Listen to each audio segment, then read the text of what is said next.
Entonces, continuando con nuestro tema que hemos venido llevando, espiritualidad genuina y saludable, yo le voy a invitar que abra su Biblia en San Lucas, en el capítulo 14. Vamos a leer unos versículos allí, si fueran tan amables. ¿Alguien? Bueno, si tienen en la aplicación descargada en el celular, y si no, por favor, me le prestan la Biblia para que ellas vean por la Biblia. Lucas capítulo 14, vamos a leer desde el versículo 25 hasta el verso 33. Estamos nosotros viendo un tema que al oído puede no ser o resultar tan agradable, pero es un tema indispensable para la vida cristiana. San Lucas capítulo 14, versículo 25, vamos a leer hasta el verso 33. Dice la bendita y santa palabra del Señor de la siguiente manera: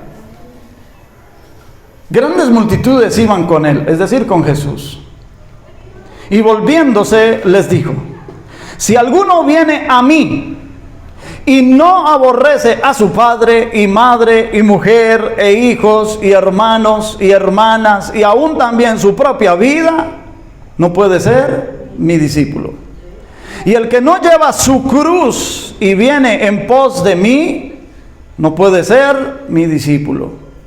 Porque ¿quién de vosotros, queriendo edificar una torre, no se sienta primero y calcula los gastos, a ver si tiene lo que necesita para acabarla? No sea que después que haya puesto el cimiento y no pueda acabarla, todos los que lo vean comiencen a hacer burla de él, diciendo: este hombre comenzó a edificar y no pudo acabar. ¿O qué rey, al marchar a la guerra contra otro rey, no se sienta primero y considera si puede hacer frente con 10,000 al que viene contra él con 20,000? Y si no puede, cuando el otro está todavía lejos, le envía una embajada y le pide condiciones de paz. Así pues, cualquiera de vosotros que no renuncia a todo lo que posee, no puede ser mi discípulo. Amén. Estamos viendo un tema bajo el título espiritualidad genuina y saludable. Hemos dicho que la palabra genuina, cuando nosotros estamos hablando de genuidad o de espiritualidad genuina, nos estamos refiriendo a una espiritualidad bíblica. Que la Biblia es la rectora, es la que sopesa nuestra experiencia, ¿verdad? Que nuestra experiencia no puede estar disociada de la Escritura. Porque la experiencia que yo tenga puede ser real, pero por real que sea, no significa que sea verdadera. Es decir, no significa que mi experiencia me lleve a la verdad. Hemos sabido que lo que nos lleva a la verdad es la Escritura, la palabra de Dios. Por lo tanto, mi experiencia debe equipararse por la palabra de Dios para ver si mi experiencia es o no verdadera. Y cuando decimos espiritualidad saludable, nos estamos refiriendo a una espiritualidad equilibrada, balanceada, no desbalanceada. De eso es que se está sufriendo mucho hoy día, pero no debemos extrañarnos por eso. Eso está escrito en la santa y bendita palabra de Dios. La Biblia dice que para los postreros días las personas tendrán comezón de oír la palabra de Dios, pero asimismo se amontonarán falsos maestros que engañarán a muchos, si fuese posible, aún a los mismos escogidos. Estamos viviendo en tiempos peligrosos y hay una práctica de la espiritualidad muy, pero muy desequilibrada, lamentablemente, dentro de las iglesias cristianas evangélicas. Nosotros hemos dicho desde el principio, desde que abordamos este tema, que el objetivo es hacer una denuncia. Y no estamos denunciando a las personas, estamos denunciando las malas prácticas. Porque ¿qué es lo que más queremos nosotros? Vivir una vida abundante. Cristo prometió esto. Él dijo que Él había venido para darnos vida y vida en abundancia. ¿Y por qué uno ve a cristianos hoy día que no viven una vida en abundancia? Y cuando yo digo abundancia no estoy refiriéndome a lo material. Una vida abundante es aquella que aún en medio de la escasez sabe estar contento. El apóstol San Pablo lo refiere así en Filipenses capítulo 4, versículo número 12. Él dice: yo sé estar contento cuando tengo abundancia, como cuando tengo escasez.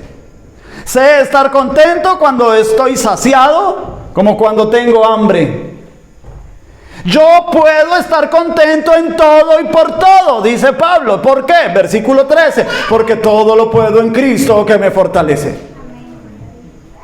¿Cómo podemos ver a cristianos que pueden tener un empleo, pueden tener su esposo, su esposa, sus hijos, y declaran ser infelices? ¿Cómo puede ser eso posible? ¿Cómo puede ser posible que Dios le ha dado salud, también le ha dado un empleo, y por la mala administración ha llegado a estrechez económica, escasez a su vida, y está experimentando que no es feliz? ¿Cómo es posible que haya cristianos que digan que no son felices? ¿Cómo es posible que hay cristianos que no saben vivir la vida cristiana? Tal vez la culpa no sea de los cristianos, tal vez la culpa sea de los líderes y de los maestros que no enseñan estas cosas desde los púlpitos. Tal vez la culpa sea de aquellos que promueven un evangelio yo lo llamo un evangelio unilateral, unifacético. El evangelio tiene múltiples facetas. El apóstol San Pablo habla de la multiforme sabiduría de Dios, pero también se habla de la multiforme gracia. O sea que esto tiene múltiples formas, múltiples facetas. Cuando se enseña el evangelio en una sola faceta, entonces se distorsiona la realidad del evangelio que está consignado en las Sagradas Escrituras. Entonces, si hoy por hoy se está predicando un evangelio que no es conforme a las Escrituras, esto cae dentro de una categoría que la Biblia llama un falso evangelio. Porque no es que haya otro evangelio, solo hay un evangelio, pero Pablo dice que hay quienes lo distorsionan. Y hoy por hoy, por ejemplo, cuando se enseña a ver al evangelio como un medio para alcanzar prosperidad, entonces ya no se predica: ven a Cristo y serás salvo. Ese es el verdadero evangelio. El verdadero evangelio es: ven a Cristo y serás salvo. Pregunta: ¿salvo de qué? ¿Salvo de qué? Ser salvo de la ira divina. La ira divina, ¿qué desata? La condenación eterna. Déjeme, yo le explico un poquito lo que es el verdadero evangelio para que usted pueda entender a qué nos referimos cuando decimos que denunciamos una espiritualidad desequilibrada. Empecemos por ahí. El evangelio es lo más de sencillo, es lo más de fácil, solo que hay quienes le han agregado muchas arandelas al evangelio y lo han complicado. El evangelio es este: el ser humano tiene una deuda eterna con Dios. ¿Por qué? Porque el hombre es pecador. ¿Aló? ¿Sí? ¿Está de acuerdo conmigo? ¿El hombre no es pecador o el hombre es pecador? Somos pecadores. Tenemos una naturaleza pecaminosa. Todo el tiempo estamos siendo tentados por el mal, y los miembros de nuestro cuerpo, de nuestra carne, nos impulsan a hacer lo malo. Estamos siendo influenciados todo el tiempo por el bien, pero también estamos siendo influenciados todo el tiempo por el mal. Lamentablemente, en nuestra naturaleza le gusta más el mal que el bien, y le llama al mal bien y al bien le llama mal. Entonces, esa naturaleza que está en nosotros desde que nacemos, porque los niños han manifestado maldad. Desde que somos niños manifestamos maldad. Por ejemplo, somos desobedientes a los padres sin que ningún maestro nos haya dado clases de desobediencia. Los niños son mentirosos sin que ningún maestro les haya enseñado a mentir. Los niños a veces son crueles. ¿No ha visto jugar un niño? Por ejemplo, bueno, hace un tiempo, antes de esto de las redes y la era digital, uno veía a los niños jugando. El otro día salieron de moda unas pistolas de balines de plástico. Eran baratas, cualquiera lo podía comprar y los chicos compraban o ahorraban lo de sus onces del colegio y se compraban esas pistolas. Un día yo llegaba de trabajar a la casa, iba pasando por un pedacito de la cuadra que estaba oscura.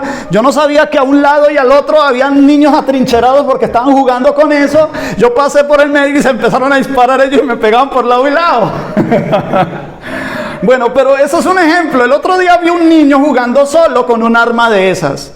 Y ese niño estaba jugando con un enemigo imaginario, ¿sí? Entonces, él disparaba y y según eso, yo estaba observándolo y según eso, lo había alcanzado a herir a su enemigo. El niño corre hasta donde supuestamente su enemigo había caído y lo agarró a patadas. Y le siguió disparando y diciéndole, ¡muere, maldito! Entonces uno ve esos juegos y uno dice, el niño puede expresar crueldad.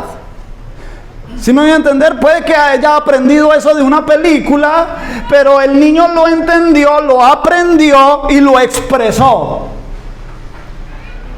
Lo mismo, usted ve una niña arrancándole la cabeza a su muñeca. Y ningún maestro perverso le enseñó a ser cruel. Los niños por naturaleza lo son. ¿Por qué? Porque nosotros nacemos con naturaleza de pecado y de esa naturaleza nunca se va a erradicar mientras estemos en este cuerpo.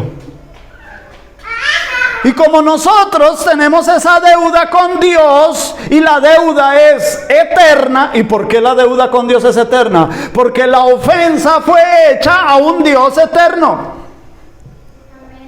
Voy a poner un ejemplo, siempre me gusta poner este ejemplo, pero me gusta porque ilustra bien lo que estoy diciendo. Si tú fueras por la calle del centro de la ciudad y un indigente con su cara descuadernada la cara, ese te acerca y tú de miedo pensando que el indigente te va a hacer algo y tú le pegas un empujón al indigente y el indigente cae y en ese momento va pasando una patrulla de policía, ¿qué crees que la policía te haría a ti? ¿Qué crees? ¿Esposan a quién? Al indigente. Porque por las condiciones en que se encuentra, ¿cierto? El ciudadano se asustó, o la ciudadana se asustó, un ciudadano de bien, una ciudadana de bien. El indigente se acercó, quién sabe con qué intención, su reacción fue empujarlo. Y el indigente cayó. A ti no te van a penalizar por eso. Tal vez de pronto una reconvención verbal. Caballero, señora, por favor. Aunque sea indigente, no lo trates así. De pronto te dicen eso. O de pronto la policía se lleva al indigente. Entonces, aunque el indigente no haya venido con malas intenciones hacia ti, tú empujaste al indigente y no te van a dar una penalización mayor. Pero si tú empujaras al presidente de la República, ¿en qué problema te meterías? ¿En qué problemas te meterías? ¿Ah? Empujaste. ¿Y por qué? El presidente y el indigente, ambos son seres humanos. ¿Pero por qué es más grave empujar al presidente que al indigente? ¿Por qué cree usted? Por la posición, por la dignidad, por la representación. El presidente está representando todo un país. Es una dignidad. Tiene protección jurídica. Tiene inmunidades que ningún otro ciudadano puede tener. Entonces el que empuje a un presidente se mete en un grave problema. Recuerdo hace unos años cuando George Bush era presidente de los Estados Unidos, se fue a visitar a Francia, en Europa, y un periodista le tiró un zapato. El presidente tuvo buenos reflejos, esquivó el zapato y no le pegó, pero de todas maneras arrestaron al periodista y lo metieron en serios líos. ¿Se da cuenta? Entonces, si la ofensa se comete hacia Dios, ¿en qué problemas estamos? Muy graves. La única manera de poder pagarle a Dios es que nosotros estemos condenados por la eternidad. Entonces, la buena noticia, evangelio significa buena noticia. ¿La buena noticia qué es? Que tenemos un Salvador, que ya no tenemos que ir a la condenación eterna. ¡Wow! Eso son buenas noticias. Si yo, siendo pecador y merezco la condenación, y ahora viene un Salvador, me va a salvar gratis, eso es una buena noticia. ¿Y qué fue lo que hizo ese Salvador? Murió y resucitó.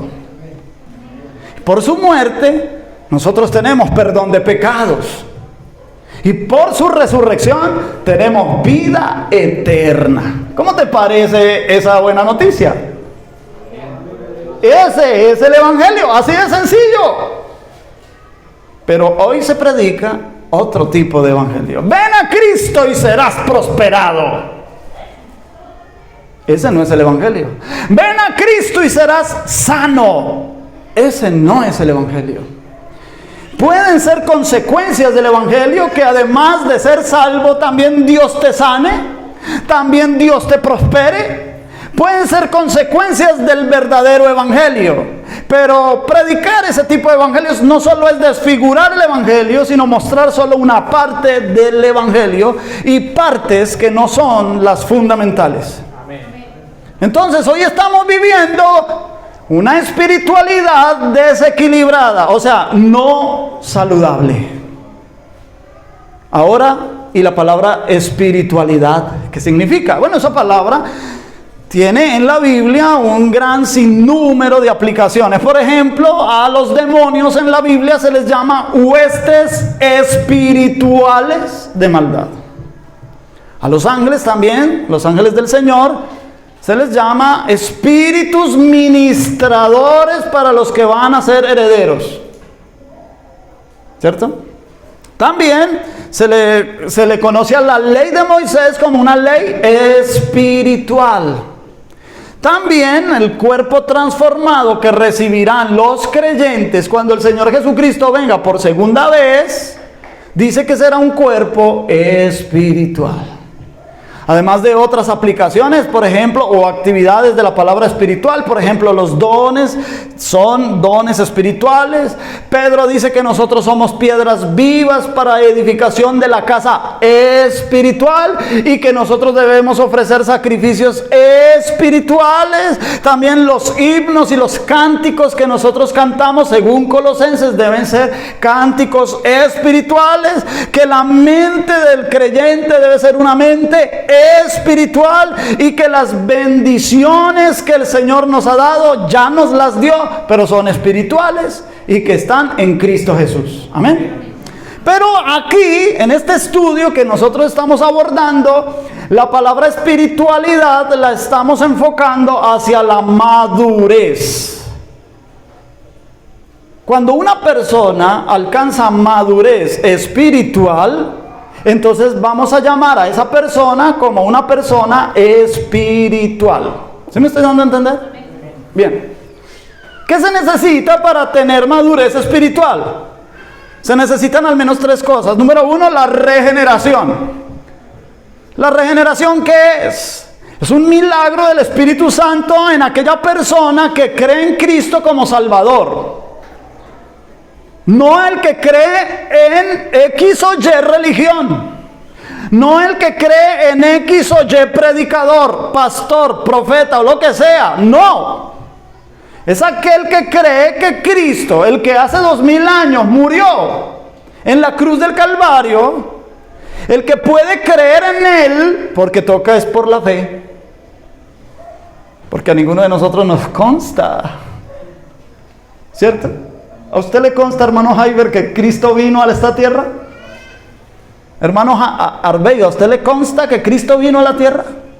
¿Le consta? ¿Usted lo vio? ¿Estuvo ahí? No. John Freddy, ¿a usted le consta?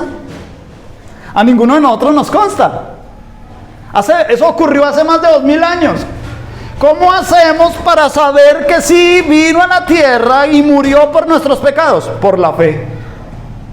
Por eso la Biblia, el apóstol San Pablo escribe en Efesios capítulo 2, versículo 8 y versículo 9 diciendo: por gracia sois salvos por medio de la fe. Es por medio de la fe. Si tú eres una persona de fe y puedes creer en ese Salvador, entonces lo invitas a que forme parte de tu vida. Tú te arrepientes de todos tus pecados y le dices al Señor que quieres ser una nueva criatura. Adivina qué va a pasar. El Espíritu Santo va a venir a ti y te va a regenerar. ¿En dónde? En el Espíritu. Porque por fuera, mira, cuando yo recibí al Señor Jesús, yo tenía 14 años, aunque yo era todavía un niño, ya estaba algo criadito, ¿verdad que sí? Y ese día que yo acepté al Señor Jesús, yo me miré por fuera y yo seguía igualito. Nada cambió por fuera. Pero por dentro, en mi espíritu, algo ocurrió. Yo les he contado aquí a los hermanos ese testimonio. Aunque yo era de corta edad, cuando uno en el barrio lo dejan jugar con los chicos del barrio y en el colegio uno aprende a decir groserías. Entonces yo me volví muy grosero. Entonces a mí me decían, hola doble, no sé qué. Y yo decía, hola triple, sí sé cuándo. Sí, y no se me daba por nada.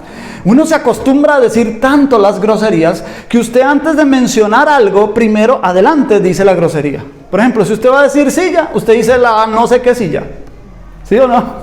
Si usted va a decir la puerta, usted dice la no sé qué puerta.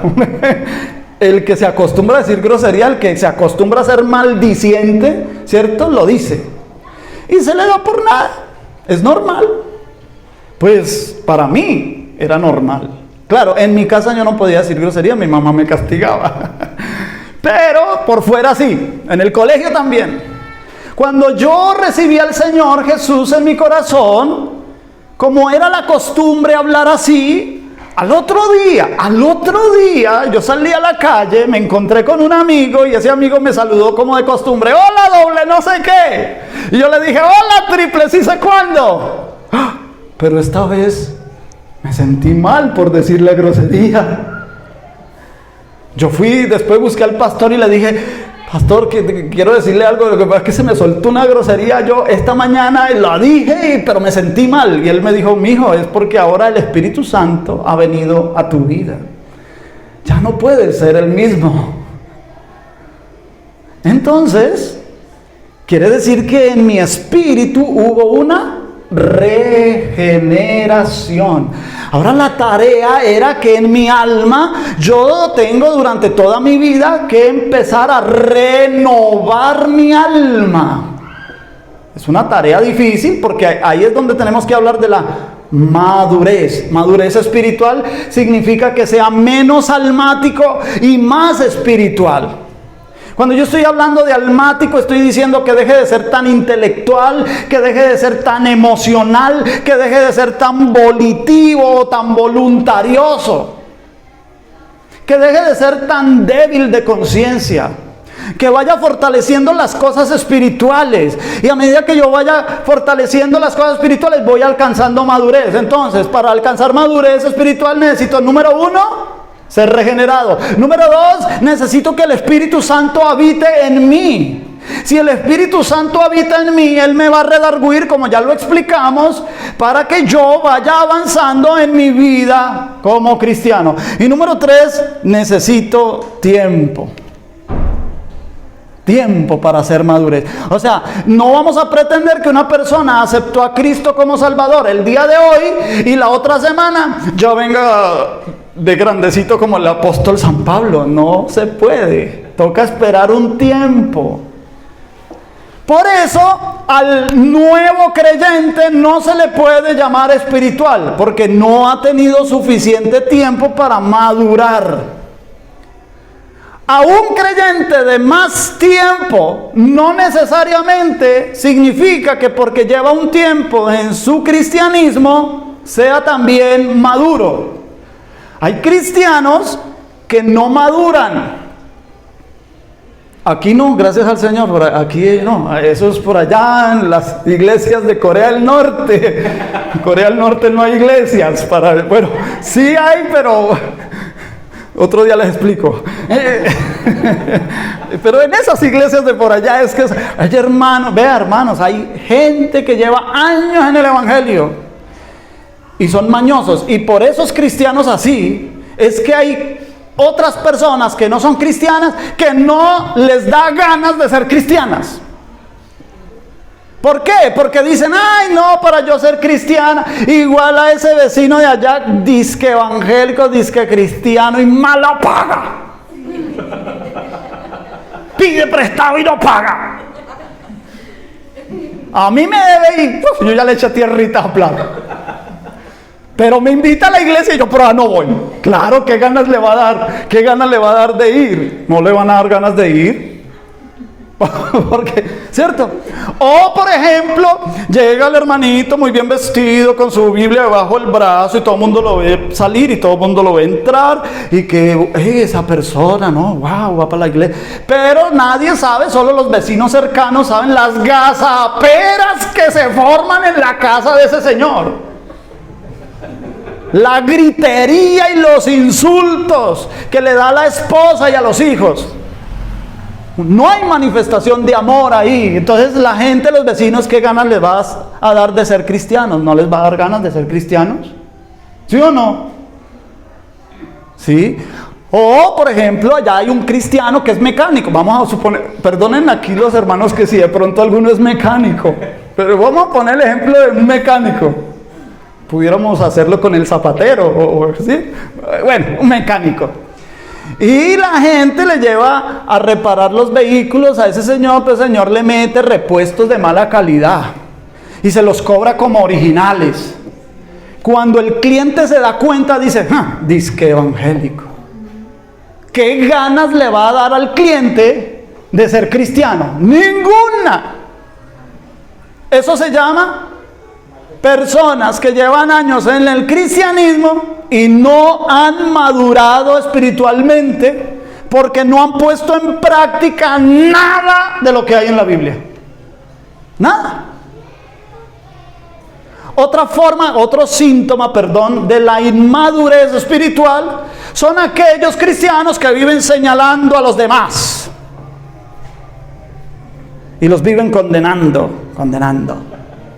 Vea ese hermano que usa buzo con manga corta. No puede mostrar su cuerpo, eso no es de Dios, por ejemplo. Te vas a condenar, te vas a ir para el infierno, estás descarriado 7 veces. Y así predican, hermano. ¿Cómo se puede uno descarriar 7 veces? Dios mío. Sí, pero hermano, no estoy inventando, yo estoy diciendo lo que yo he escuchado. Por las redes salen predicadores de ese talante. Viven enviando para el infierno a cuanto se le atraviese. Y los llaman hijos del diablo. ¡Hijo del diablo! ¡Fulano de tal! Con nombre propio. ¡Fulano de tal! ¡Hijo del diablo! ¡Te vas a condenar en el infierno! Y ese tipo de predicación, hermano, la gente que mire eso se asusta. ¿Qué ganas le va a dar a esas personas que vean eso? Ser cristianos. ¿Pero por qué ellos predican así? Porque no han madurado. No han madurado, hermanos queridos. La persona madura es sensible a sus propias debilidades, a sus propios defectos. La persona que es espiritual es hipersensible a sus debilidades. El apóstol San Pablo escribe de la siguiente manera en Romanos, diciendo: mira, hermano, yo en mi hombre interior, dice Pablo, yo me deleito en la ley de Dios, pero me he dado cuenta que hay otra ley en mis miembros. La ley en mis miembros es la ley del pecado, y la ley del pecado me impulsa siempre a hacer lo malo. Lo dice Pablo. Eso toca ser muy espiritual para reconocer eso. El que se cree santurrón, el que quiere andar como 10 centímetros levitando, no puede tocar la tierra de lo santo que es una persona inmadura espiritualmente. Es un niño. Vive de la imaginación. Vive de las ilusiones espirituales que él mismo se crea en su mente. La verdadera espiritualidad es otra cosa. Entonces una persona de más tiempo no necesariamente quiere decir que sea espiritual. También un creyente puede haber retrocedido en algunas áreas de su vida, y ese tiempo en el que retrocedió no lo invirtió para su crecimiento, sino que se estancó tampoco podemos decir que sea una persona espiritual. Además, también hay grados de crecimiento y de madurez. El apóstol San Pablo, que decía, sed imitadores de mí como yo lo soy de Cristo, también al mismo tiempo reconocía que él no lo había alcanzado, ni que era perfecto ya, sino que una cosa hago, dice Pablo, una cosa hago, me olvido de lo que quedó atrás y me extiendo hacia lo que está adelante para ver si puedo alcanzar aquello por lo cual también fui alcanzado de Cristo Jesús. Entonces nunca nadie puede decir, yo ya llegué, yo ya estoy maduro. No, cuando uno llega a cierta madurez, uno descubre que hay más para seguir creciendo. Amén. Y dicho esto, entonces, ¿cómo puedo alcanzar la madurez? Entonces, si requiere de tiempo. Habíamos dicho la vez pasada que hay una manera de acortar, digamos, la distancia hacia la madurez.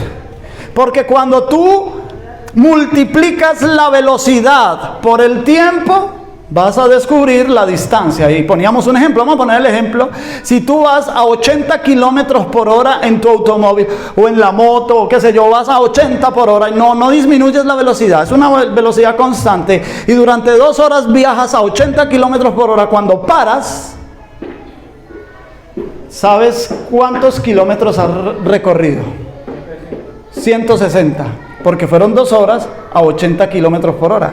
Entonces has recorrido 160, multiplicaste la velocidad por el tiempo y obtuviste la distancia. Entonces, la distancia hacia la madurez se puede cubrir en un tiempo más corto si aceleramos la rapidez de nuestro crecimiento. ¿Y cómo se acelera eso, hermano Carlos? Se acelera si somos llenos del Espíritu Santo. Porque cuando somos llenos del Espíritu Santo, el Espíritu Santo nos controla. Efesios capítulo 5 versículo 18 dice, no os embriaguéis con vino que lleva a la disolución, más bien sed llenos del Espíritu Santo. Entonces ahí está la comparación. Una persona que se embriaga con licor, el licor controla a la persona. Por lo general los borrachos se creen Superman. Ellos lo pueden todo. Todos mis movimientos sean fríamente calculados, dicen ellos. Y mentiras que se caen y no se pueden ni parar solos. Porque están controlados, ¿por qué? Por la bebida alcohólica. Entonces Pablo dice, no se embriaguen con eso, más bien sean llenos del Espíritu Santo, porque la llenura del Espíritu Santo va a tomar control del creyente. Entonces, si el creyente va a ir a hacer algo que no es debido, el Espíritu Santo lo controla y le dice, no lo hagas, y entonces el creyente no lo hace. Y va a cortar la distancia hacia la madurez. Hay un detalle con la llenura del Espíritu Santo, y es que la llenura del Espíritu Santo se tiene que estar repitiendo en nuestras vidas constantemente. Habíamos puesto también un ejemplo en Hechos de los Apóstoles capítulo 2.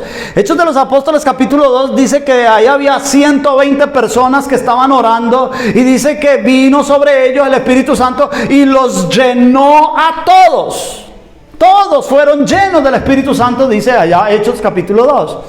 Pero tú vas 2 capítulos más adelante en ese mismo libro, capítulo 4, y te das cuenta que amenazan a Pedro y a Juan. Los religiosos de ese tiempo amenazan a Pedro y a Juan para que ellos no prediquen más el Evangelio.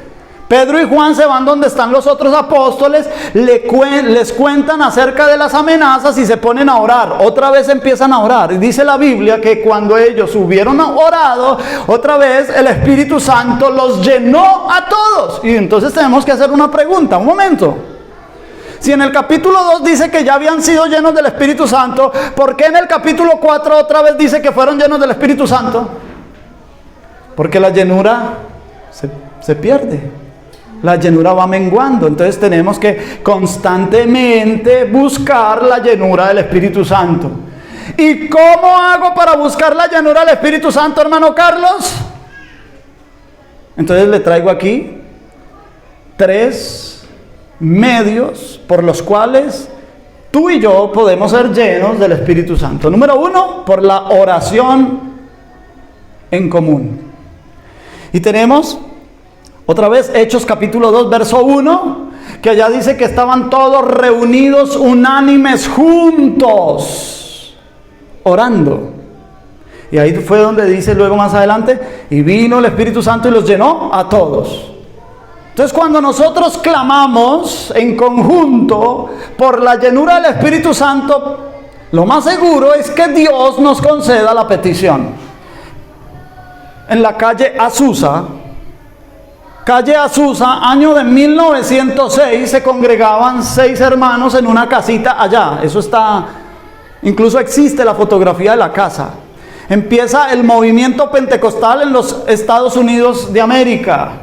Se llama movimiento pentecostal porque esos 6 hermanitos que se reunían, el líder de ellos era un hombre de color. Él era el que les predicaba y les decía: hermanos, yo creo que Dios no cambia. Yo creo que Dios es el mismo ayer, hoy, por los siglos. Y el Dios que derramó el Espíritu Santo sobre los 120 en Pentecostés será el mismo Dios que también derrame el Espíritu Santo sobre nosotros, hermanos. Y esos 6 hermanitos creían en esa predicación y comenzaron a orar a Dios y diciendo: Señor, hazlo otra vez, como en el Pentecostés, Señor, hazlo otra vez. Por eso se llama movimiento pentecostés.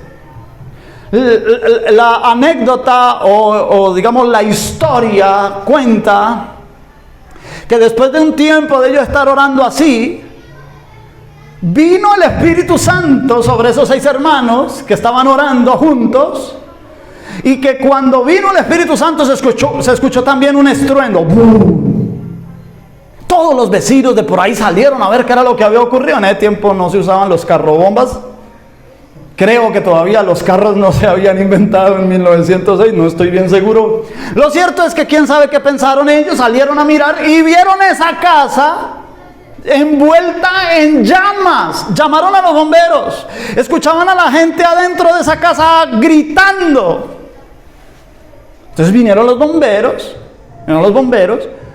y vieron efectivamente que esa casa estaba prendida, pero uno de los bomberos dijo: no, espere, yo veo que aquí hay algo raro, ese fuego no es normal. Entonces él se acerca de todas maneras a la puerta de esa casa, porque adentro hay gente gritando: ¡ay, señora! Entonces el bombero le da una patada a la puerta para abrirla, ¡pum! Y cuando le da la patada a la puerta, él cae bajo el poder de Dios. Y todos los que venían a mirar qué era lo que estaba ahí dentro caían bajo el poder de Dios. Y así se inició el gran avivamiento en los Estados Unidos, año de 1906, calle Azusa, Los Ángeles, California. Entonces, cuando un grupo de personas anhelan la llenura del Espíritu Santo y se unen para orar por eso, Dios concede la petición a las oraciones. ¿Cómo se puede ser lleno por el Espíritu Santo? Cuando nos unimos a orar por la llenura del Espíritu Santo. Número 2, por la obediencia a la palabra de Dios. Voy a ir un momentico allí, a Hechos de los Apóstoles, en el capítulo 10. Hechos de los Apóstoles, capítulo 10, cuando Pedro va a la casa de Cornelio a predicar, y voy a leer versos 44 y 45. Dice: mientras aún hablaba Pedro estas palabras, el Espíritu Santo cayó sobre todos los que oían el discurso, y los fieles de la circuncisión que habían venido con Pedro se quedaron atónitos de que también sobre los gentiles se derramase el don del Espíritu Santo. Dice que cuando ellos estaban oyendo la palabra que estaba predicando Pedro, entonces cuando ellos creyeron a esa palabra, el Espíritu Santo vino sobre ellos. Y la tercera manera de poder ser lleno del Espíritu Santo la tenemos aquí mismo en Hechos de los Apóstoles, capítulo 8, y es por la imposición de las manos. Capítulo 8, versículo 12. Vamos a leer ahí, dice la Biblia: Pero cuando creyeron a Felipe, que anunciaba el evangelio del reino de Dios y el nombre de Jesucristo, se bautizaban hombres y mujeres. También creyó Simón mismo, y habiéndose bautizado, estaba siempre con Felipe, viendo las señales y grandes milagros que hacían, estaba atónito. Cuando los apóstoles que estaban en Jerusalén oyeron que Samaria había recibido la palabra de Dios, enviaron allá a Pedro y a Juan, los cuales habían venido. Oraron por ellos para que recibiesen el Espíritu Santo, porque aún no había descendido sobre ninguno de ellos, sino que solamente habían sido bautizados en el nombre de Jesús. Entonces les imponían las manos y recibían el Espíritu Santo. Por supuesto que los apóstoles estaban llenos del Espíritu Santo para que los otros también pudieran recibir la llenura del Espíritu Santo. ¿Me estoy dando a entender? Apréndase las 3 maneras de poder ser lleno del Espíritu Santo. Número 1, cuando nos unimos a orar por la llenura del Espíritu Santo. Número 2, cuando creemos a la palabra. Y número 3, cuando alguien que sea lleno del Espíritu Santo nos impone las manos, podemos ser llenos del Espíritu Santo. ¿Amén? ¿Está claro hasta ahí? Bueno, entonces, resulta que cuando alguien es lleno del Espíritu Santo, hay características que se ven en la persona. Ser lleno del Espíritu Santo no es una persona que se comience a temblar. Dios lo puede poner a temblar. Yo no estoy diciendo que no me vayan a malinterpretar. Ser lleno del Espíritu Santo no es porque una persona esté temblando. ¿Eso lo puede hacer el Espíritu Santo? Sí. Pero más que nada en observar el carácter del creyente. A ver, si hay una persona que durante los servicios viene y tiembla y salta y hace cosas y se ríe sin parar, pero el carácter de esa persona no es un carácter de un creyente equilibrado, entonces ponemos en tela de juicio que ese tipo de manifestación sea la llenura del Espíritu Santo. Puede ser una manifestación eufórica y almática. La persona se emociona y la forma de él manifestar su emoción es temblando o riendo o qué sé yo. Claro que cuando el Espíritu Santo llena a una persona, también lo puede poner a temblar, a saltar, a llorar, se lo pone a, no sé, lo puede poner a hacer cualquier cosa. El Espíritu Santo es él es Dios. Pero más que nada, al observar el carácter de esa persona. Entonces déjeme, yo le explico. El Señor Jesús dice en Juan capítulo 16, en el verso 14, dice que el Espíritu Santo vendría en uno de sus objetivos para glorificar a Cristo. Déjeme, yo le explico. Como ya Cristo había resucitado y ascendido a la diestra de Dios el Padre, ahora el Espíritu Santo era el que iba a venir e iba a glorificar a Cristo, quien ya no está en presencia corporal visible. La presencia de Cristo está a través del Espíritu Santo. ¿Me estoy dando a entender?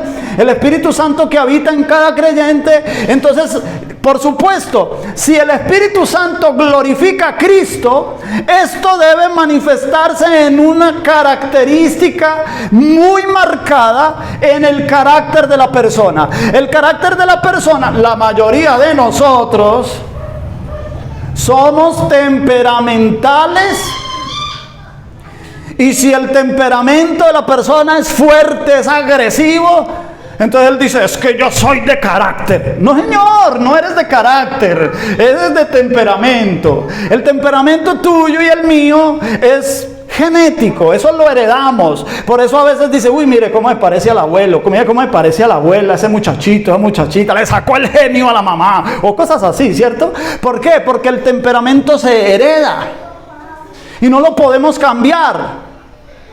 Lo que podemos desarrollar es el carácter. Si usted me lo permite, imagínese, el micrófono es el carácter y el temperamento es mi mano. Y a la mayoría de nosotros, nuestro temperamento toma el carácter y lo mueve para donde él quiera. ¿Qué es lo que dice el Señor? Que nosotros desarrollemos el carácter para que el carácter sea el que controle el temperamento. No sé si me estoy dando a entender. Entonces cuando tú ves una persona que se mueve, que grita, que ríe, pero sigue temperamental, no está siendo controlado por el Espíritu Santo, por lo tanto no está siendo lleno del Espíritu Santo. Lo que está haciendo ahí es una euforia almática. Nada más. ¿Me estoy dando a entender? Una persona que puede aprenderse la Biblia y citarla de memoria puede parecer espiritual sin serlo. No se deje impresionar por mí, porque yo sé 2 o 3 versículos de memoria. Impresiónese cuando usted vea mi carácter. Si usted estudia mi carácter y usted ve que yo no soy una persona temperamental, entonces usted dice, wow, sí, parece ser que el Espíritu Santo está obrando ahí. Pero yo me puedo saber una cantidad de versículos de la Biblia y citárselos de memoria y ser temperamental y no controlar mi temperamento. Es porque todavía no he sido lleno del Espíritu Santo. No tengo madurez, no tengo control del Espíritu Santo en mí. El carácter de la persona se va a preocupar por dar testimonio. Testimonio de que él es cristiano. De que quien habita en él es Cristo. Así que cuando las personas lo miren a usted, deben mirar a Cristo. Cada cosa que usted debe hacer y cada decisión que usted deba tomar, debe preguntar, ¿cómo haría Cristo aquí?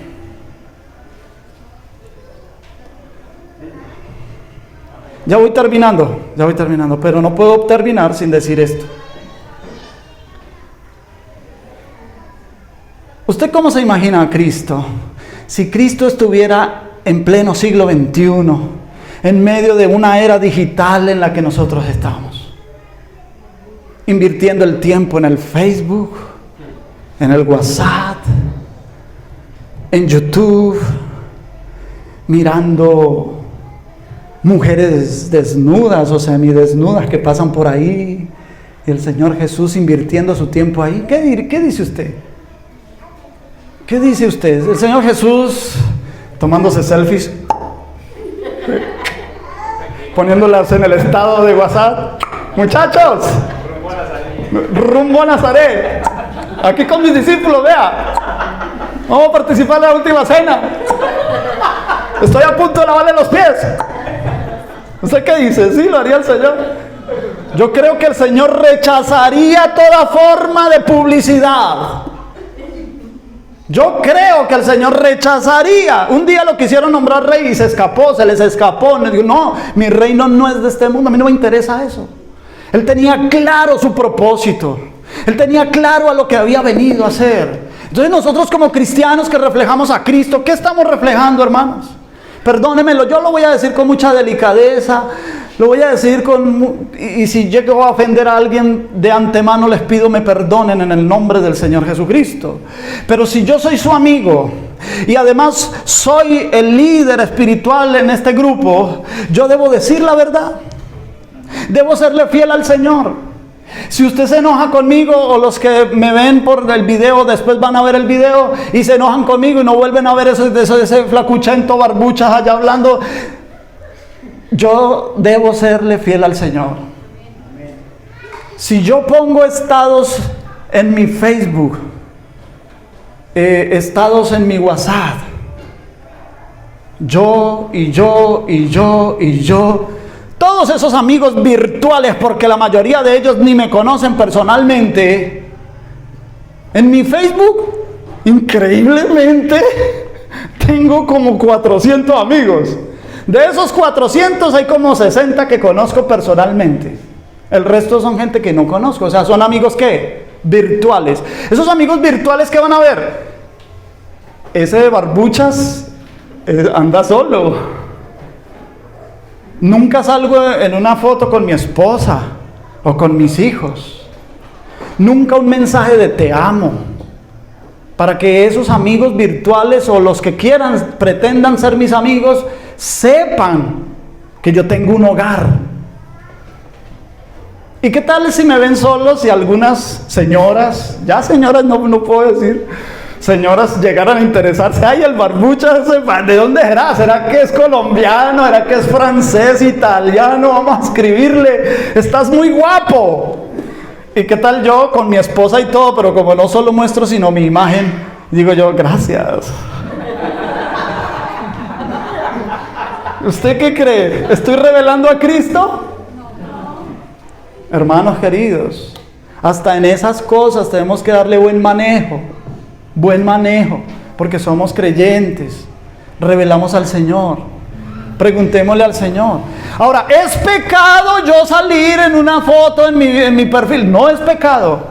¿Es pecado que yo siempre ponga mis fotos de perfil? No es pecado, no.